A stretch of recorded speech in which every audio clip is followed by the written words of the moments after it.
Good morning, boys and girls. My name is Miss Jackson, but you guys can call me Miss Renee.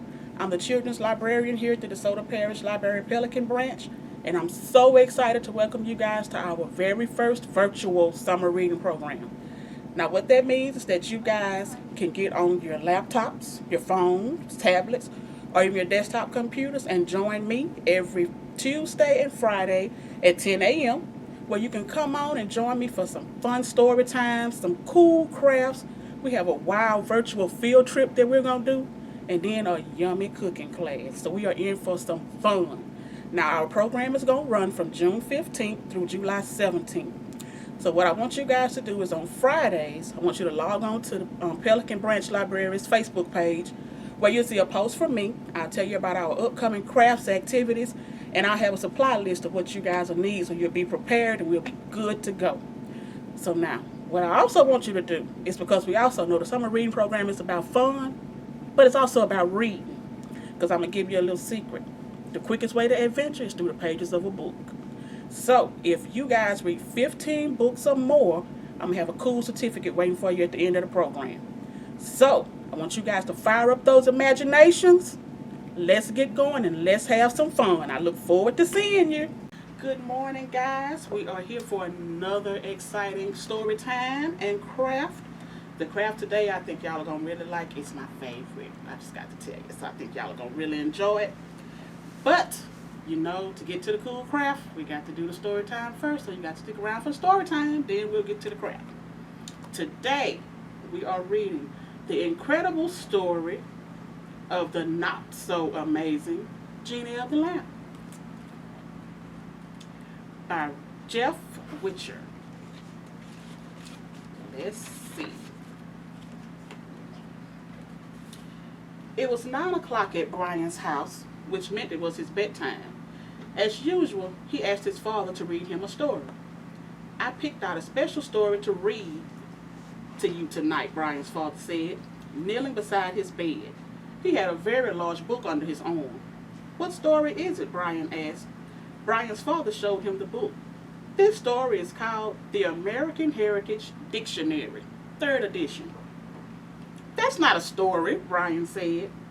Brian's father put on his glasses, opened the book, and began to read. Aardvark, noun.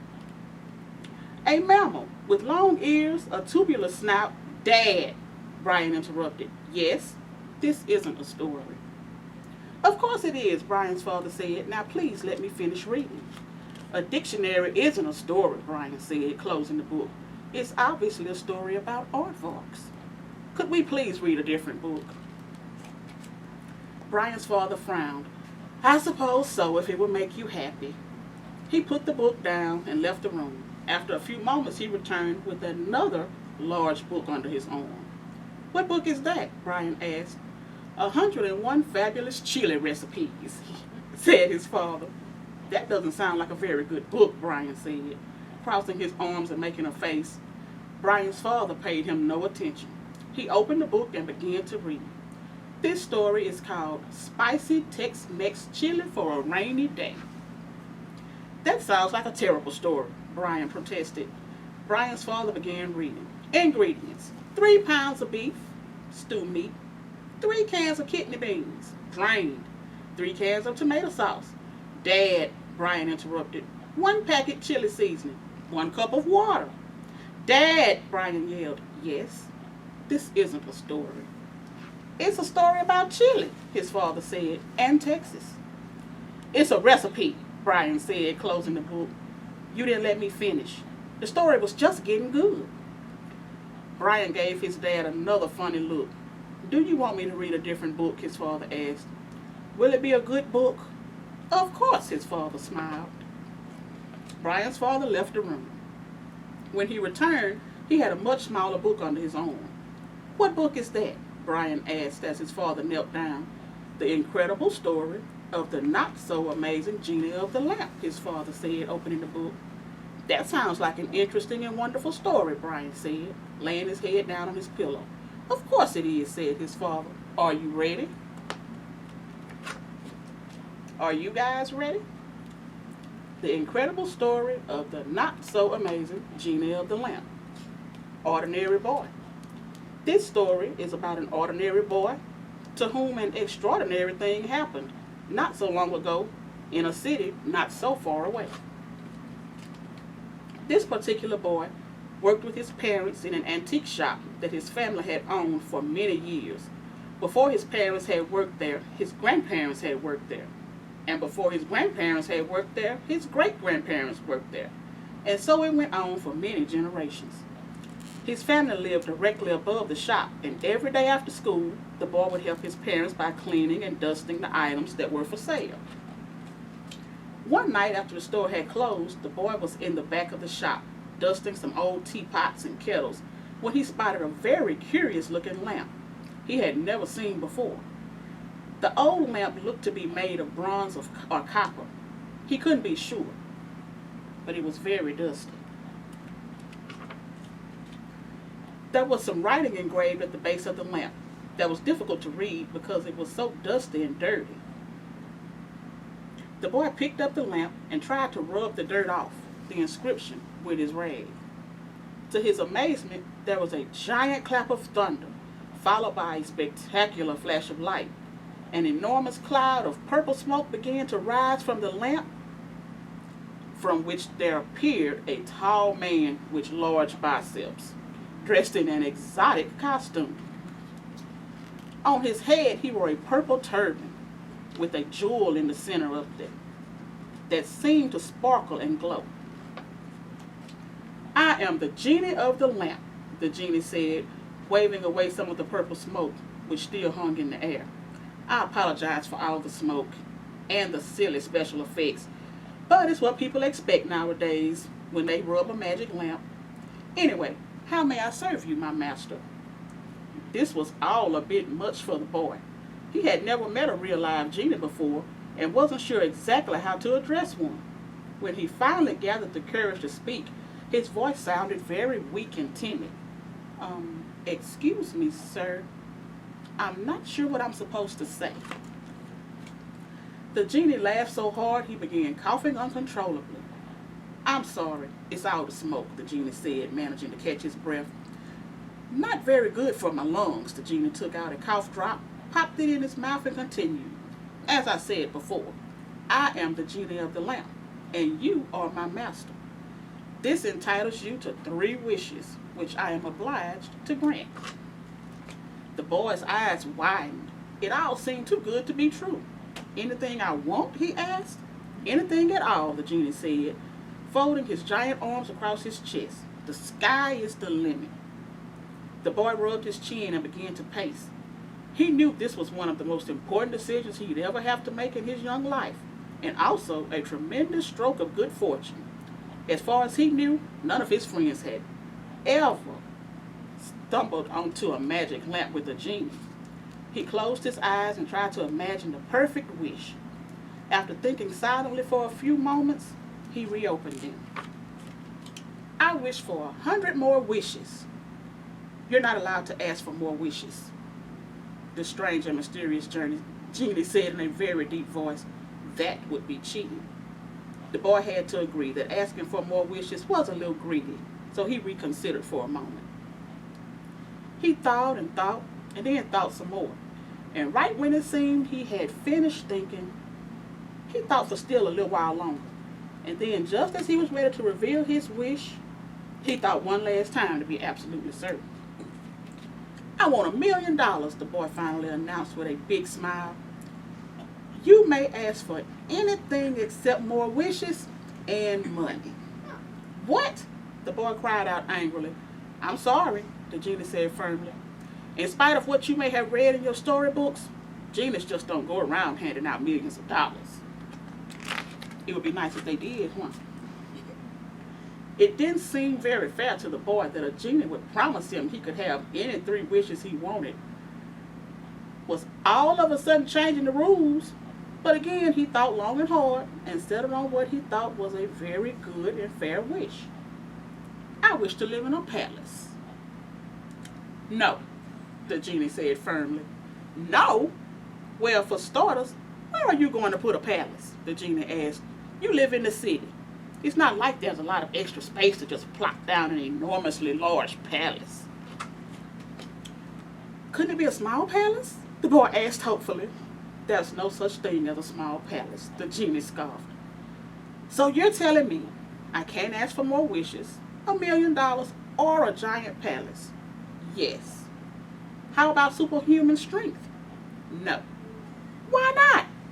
I don't know, the genie said. I've never had any success with that one. For some reason, I just end up turning people's hair blue. The boy let out a sigh. All right then. I wish to be invisible.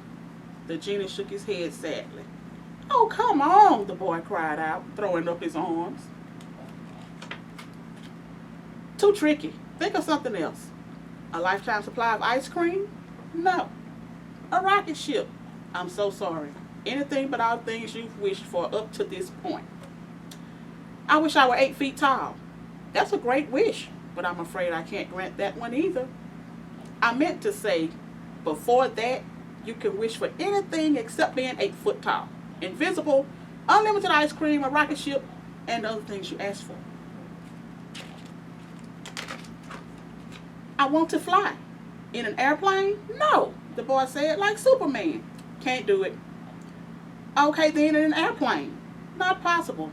I'm learning though. Ask me again next year. I want to be a wizard. The genie frowned. I guess I underestimated your imagination. But seriously, wish for anything else. Name it. Anything, really. A garage full of racing cars. Out of the question, the genie insisted. I want to run at the speed of light.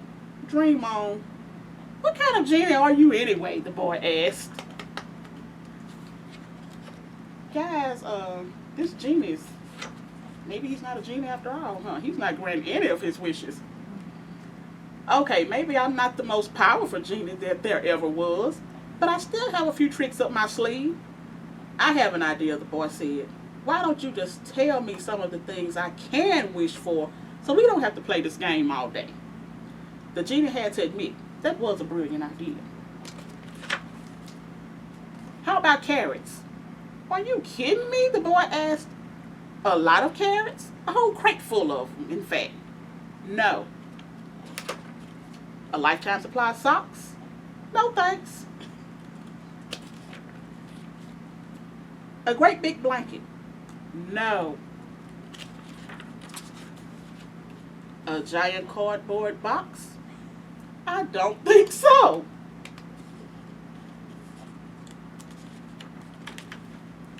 A huge bowl of mashed potatoes?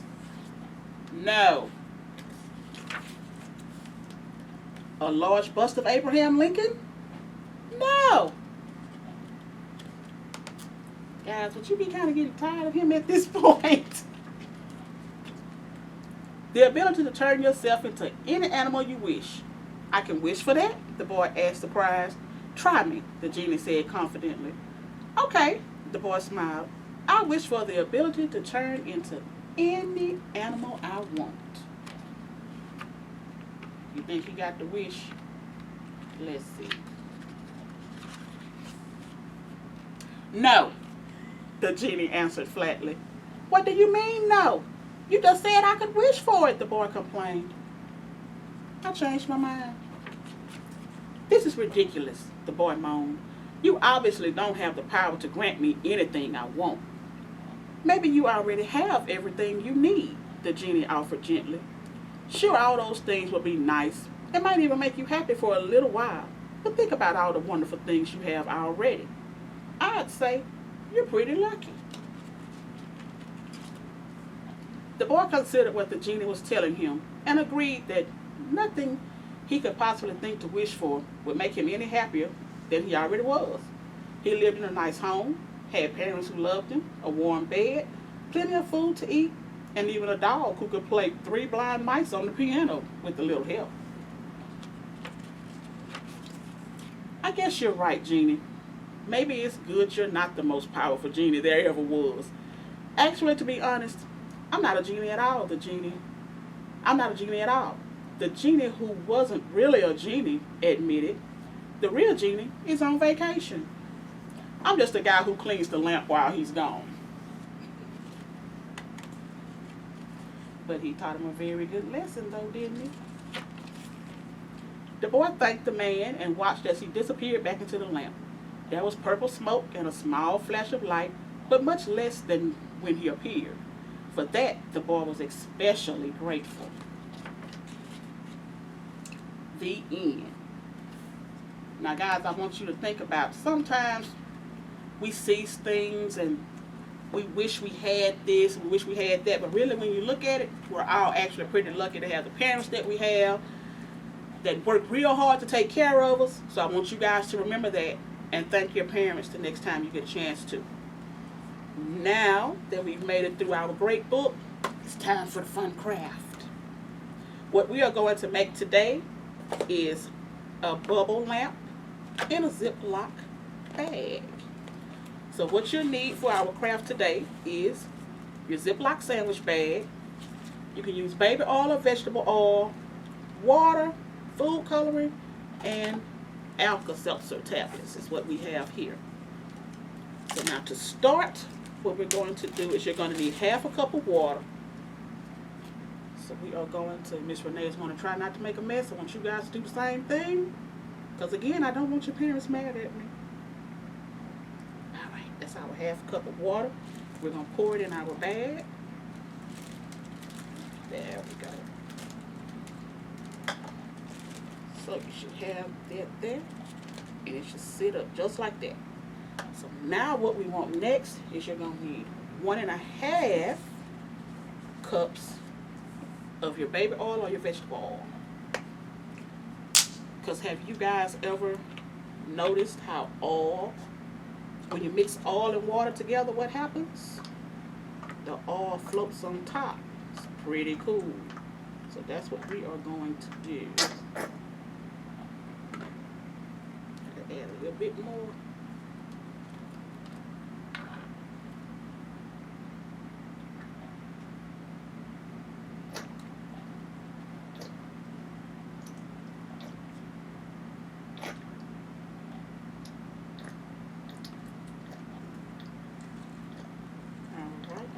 Get your 1.5 cups of baby oil or your vegetable oil. Just pour it right into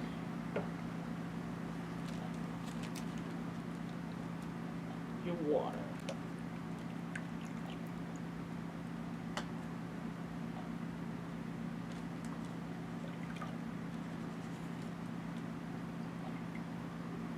Now I want you guys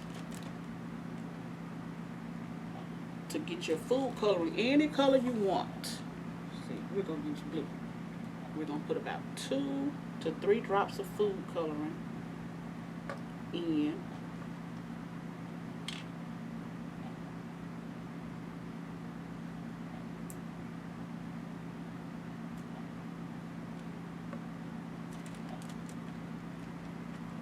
And guys, it went straight to the bottom with the water. That's all your oil floating on top. Isn't it cool how they kind of separated on its own? So now, we're going to open our Alka-Seltzer tablets. Break up one of them. Make sure you hold on to your bag so it doesn't waste. I'm telling you guys that I'm saying it for myself too, because I don't want to make a mess either. Now, we're going to add our tablet in and let's see what happens.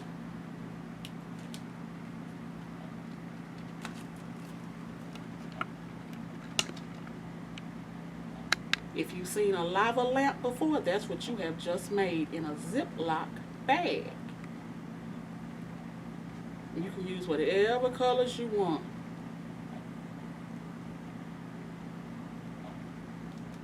So we don't have a Genie in a lamp, but we have a bubble lamp in a Ziploc bag. So again, guys, I hope you have enjoyed our story time and our craft for today. And I will see you guys next week. Have an awesome week.